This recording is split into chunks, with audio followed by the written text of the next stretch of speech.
तो आज का जो सेशन है ये हम लोग पढ़ाई लिखाई के बारे में बात नहीं करेंगे। आज जो है हम लोग अपने सिलेबस से थोड़ा हट के बात करेंगे, ठीक ना। यानी कि हम जो कोई कोर्स करते चले, मान के चलिए इंटर के बाद ग्रेजुएशन करते हैं या मैट्रिक के बाद इंटर करते हैं, तो साइंस रखते हैं या आर्ट रखते हैं या फिर कॉमर्स रखते हैं, या मान के चले कि हम ग्रेजुएशन करते हैं या कुछ भी करते हैं, तो क्यों करना चाहिए, क्या नहीं करना चाहिए और क्या करना चाहिए, इसके बारे में बात करेंगे, ठीक है ना।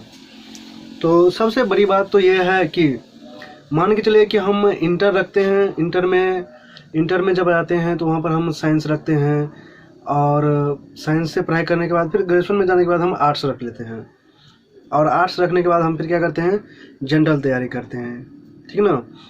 या मान के चलिए कि हम आर्ट रख लिए और फिर बाद में हमको कुछ और करना है, रख लिए आर्ट, तो फिर क्या करें। तो इसीलिए सबसे पहले जो है हमको डिसीजन लेना पड़ेगा कि हमको करना क्या है, हमको बनना क्या है। सबसे पहले आपको ये सोचना पड़ेगा, यानी कि आपका गोल क्या है, आपका एम क्या है, आपका जर्नी क्या है। जब तक ये डिसाइड नहीं करेंगे आप, तब तक आपका जो है सफल होना असंभव है, यानी कि आप सफल नहीं कर पाएंगे। क्योंकि जब तक मंजिल लोग को पता नहीं रहेगा तो कैसे वो कहाँ पहुँचना है, उसको कैसे पता चलेगा, हमको चल के कहाँ जाना है, कहाँ कैसे पता चलेगा। यानी कि मान लीजिए कि जब आप घर से निकलते हैं तो पहले आप डिसाइड करते हैं कि हमको पहुँचना कहाँ है। अगर आप कॉलेज के निकलते हैं तो 100% आप कॉलेज पहुँचते हैं, अगर आप मार्केट के लिए निकलते हैं तो 100% मार्केट पहुँचते हैं। तो फिर लाइफ जो है, अपना जो करियर है, हम जो पढ़ाई करते हैं, तो फिर उसके बारे में क्यों नहीं सोचते हैं कि हमको बनना क्या है। इसीलिए सोचिए आप पहले, फिर उसके बाद आप मैट्रिक के बाद जो इंटर में रखते हैं, चाहे आप साइंस रखिए, फिर आर्ट रखिए या कॉमर्स रखिए, क्यों रखना है, किस लिए रखना है, पहले वो जानिए। अगर आप इंटर कर चुके हैं तो आप इंटर के बाद क्या बनना चाहते हैं वो डिसाइड कीजिए, फिर आप आगे बढ़िए। तो अभी जो हम बात करने वाले मैट्रिक और इंटर दोनों विद्यार्थी के बारे में बात करेंगे, ठीक है ना।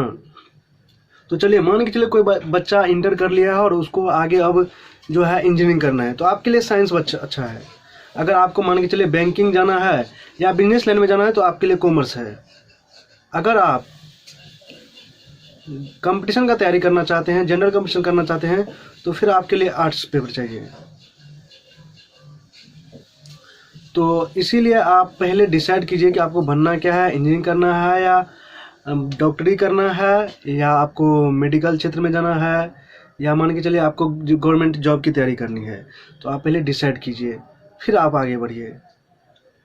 तो चलिए हम मान के चलते हैं कि हम यहाँ पर कि मान के चलिए इंटर से अगर आप मैट्रिक पास हो चुके हैं, मैट्रिक जो है आप पास कर लिए, तो अगर आप इंटर करते हैं तो इंटर में जो है आपके पास 3 ठो रास्ता है। या तो आप आर्ट रख लीजिए, या तो आप कॉमर्स रख लीजिए, या तो आप साइंस रख लीजिए। अगर आप साइंस रखते हैं तो यहाँ आपके पास हैं कि हम यहाँ पर कि मान के चले इंटर से अगर आप मैट्रिक पास हो चुके हैं, मैट्रिक जो है आप पास कर लिए, तो अगर आप इंटर करते हैं तो इंटर में जो है आपके पास 3 ठो रास्ता है। या तो आप आर्ट रख लीजिए, या तो आप कॉमर्स रख लीजिए, या तो आप साइंस रख लीजिए। अगर आप साइंस रखते हैं तो यहाँ आपके पास 2 रास्ता है, या तो आप बायो से कीजिए, या तो आप मैथ से कीजिए, ठीक ना। देखिए, अब जो आप बायो से करते हैं तो आप मेडिकल क्षेत्र में आसानी से जा सकते हैं, इंजीनियरिंग के लिए आप नहीं है। फिर अगर आपको इंजीनियरिंग करना है तो आपको मैथ से करना पड़ेगा। फिर अगर हमको चलिए कि बिजनेसमैन बनना है या बिजनेस लाइन से जुड़ना है तो फिर आपके लिए कॉमर्स बेहतर है, आप कॉमर्स कीजिए। अगर आपको जनरल करना है तो फिर आप आर्ट कीजिए। और सबसे बड़ा बात अभी जो ये आपको जानना पड़ेगा कि हम लोग जो पढ़ाई लिखाई करते हैं तो सभी आदमी चाहता है लाइफ में एक अच्छी जॉब पाके सेटल होना। तो आपको पहले जानना पड़ेगा कि मार्केट में किस पढ़ाई का डिमांड है या किस तरह का जॉब मिल रहा है मार्केट में, उस टाइप का आपको कोर्स करना पड़ेगा। इन्हें जो मैट्रिक के बाद आप साइंस कर लिए, बाद में पता चला कि भाई चलो हमको कंप्यूटर करना है, आप फिर कंप्यूटर करने के नहीं, आप पहले डिसाइड कर लीजिए आपको करना क्या है, ठीक है ना।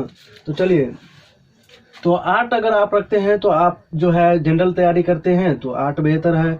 अगर आप मान के चलिए कि हमको मार्केट बिजनेस लाइन में जाना है तो फिर आप कॉमर्स, अगर साइंस रखते हैं तो आप बायोलॉजी रखते हैं तो आप मेडिकल क्षेत्र में जाना चाहते हैं, डॉक्टरी करना चाहते हैं या और कुछ।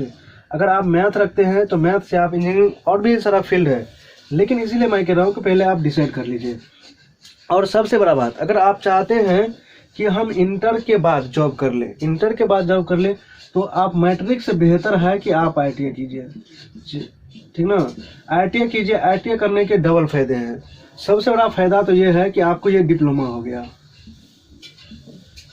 तो ये अभी जो है रेलवे में बहुत डिमांड है इसका। और सबसे बड़ा बात है कि प्राइवेट सेक्टर में भी आपको बढ़िया इसका डिमांड है, जो बढ़िया ट्रेड होता है जैसे फिटर, इलेक्ट्रिशियन और सब भी ट्रेड है, जो डिमांड है आपको कीजिए। और दूसरा फायदा इसका ये है कि आपको 10+2 का डिग्री भी मिल जाता है, यानी कि यहाँ से आपको एक तो डिप्लोमा का डिग्री भी मिल गया और साथ में आपको यहाँ पर जो है आपको इंटर का भी डिग्री हो गया। अगर कोई जॉब जो है इंटर लेवल से निकलता है तो उसके लिए भी आप भर सकते हैं, ठीक है ना, क्योंकि यहाँ पर सिर्फ आपको लैंग्वेज का एग्जाम देना पड़ता है। यहाँ पर आपको सिर्फ लैंग्वेज का एग्जाम दीजिएगा और आप जो है इंटर का भी सर्टिफिकेट मिल जाएगा और IIT डिप्लोमा का भी सर्टिफिकेट मिल जाएगा। बाद में इससे आप ग्रेजुएशन भी कर सकते हैं, क्योंकि पहले ऐसा प्रावधान नहीं था लेकिन अब है, ठीक है ना।